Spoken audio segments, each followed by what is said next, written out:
We are all loophole finding lawyers when it comes to our self-control.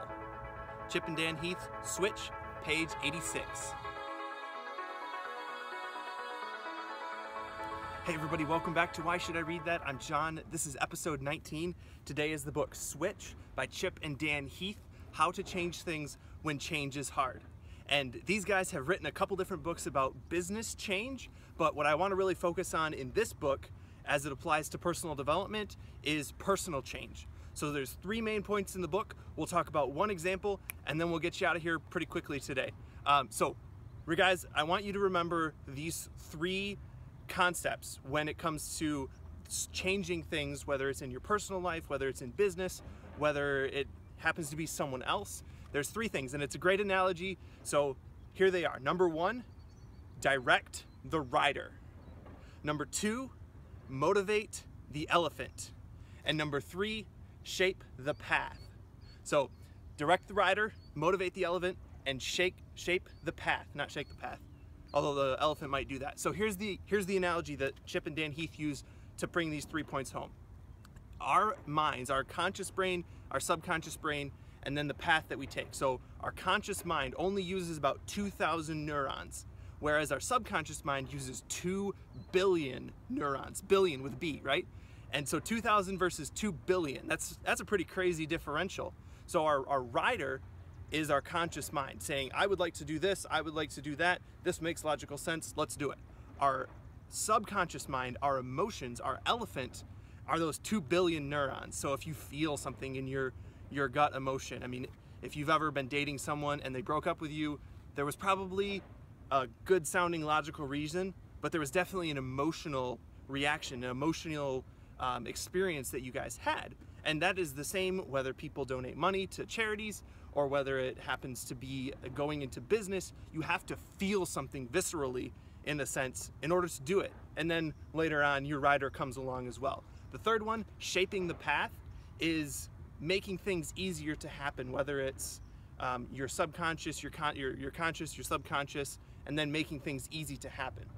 And the reason for that is your subconscious mind is demoralized quickly, and your conscious mind is prone to overanalyzation. So those are the three things that you have to remember if you're going to read this book.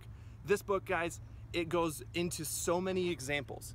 The authors of this book, in the first chapter, or the first chapter of Meat, really, after the preface, they talk about finding the bright spot and focusing on that and then moving on. And that's what they've done in this book. They're applying what they preach. The book is full of examples of people that have led corporate turnarounds, personal changes, one that we're going to just talk about in a minute, and going on from there.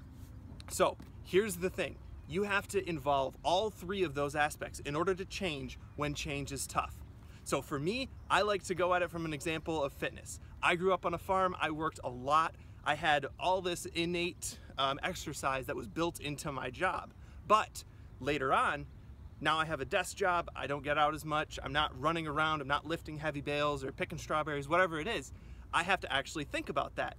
But there's so much information. There's great information out there about fitness, but it's overwhelming. My conscious mind has too much to think about. And my subconscious mind, if I'm not motivated enough to do something about it, if I don't look down and see my belly that's growing or whatever it is, you know, it's maybe for you it's something else. But if I'm not motivated, if I don't have an emotional reason to get started, I'm not gonna get started. And then the last one, shaping the path, that making things easy to do, is just finding the habit that you can get into and works for you, making it a part of your daily routine. So here's what I'm gonna talk about with you guys today. I follow on social media, Snapchat, all that stuff, a guy by the name of Mike Vacanti. Mike Vacanti, I'll put it right down here. And he does a phenomenal job of making things easy when somebody wants to get into fitness. Now, he knows a lot. He could definitely overanalyze, but he doesn't. He breaks it down very easily for someone like me who says, I would like to start. He says, count your macros. So macros is what you count when you want to be watching what you eat. You count your fats, your proteins, and your carbohydrates. Those three numbers, according to him, will get you that we talked about a number of weeks ago, the Pareto principle in Eat That Frog, and we talked about the 80-20 rule. So those three numbers, fats, proteins, carbohydrates, your macros, are that Pareto principle, the 80-20 rule in action. So you do the 20%, that gets you 80% of the way there. So I'm not interested in Arnold Schwarzenegger-like physique. I just want to be 80% of the way there. Makes sense, right? The next one, emotion. You have to buy in emotionally. And there's a lot of things in that one. You'll have to pick your own. I have my own. It's all that part of that thing. And then finally, shaping the path. You want to make things easy when you do that. So I have an app on my phone. Mike actually makes it. It's called On the Regimen, where all it is, the only thing you can do on the app is track your macros. So in that sense, it's a habit that I picked up that I have put into place over the past 3-4 weeks. So those are the 3 things, guys. You gotta direct your rider.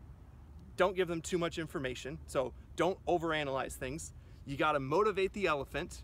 You give yourself an emotional buy-in to your actions. And finally, you have to shape the path, finding habits that can work for you. So thank you so much for watching, guys. We'll catch you next week for episode 20. Can't believe it's already 20 episodes, or just about there. So I will see you later.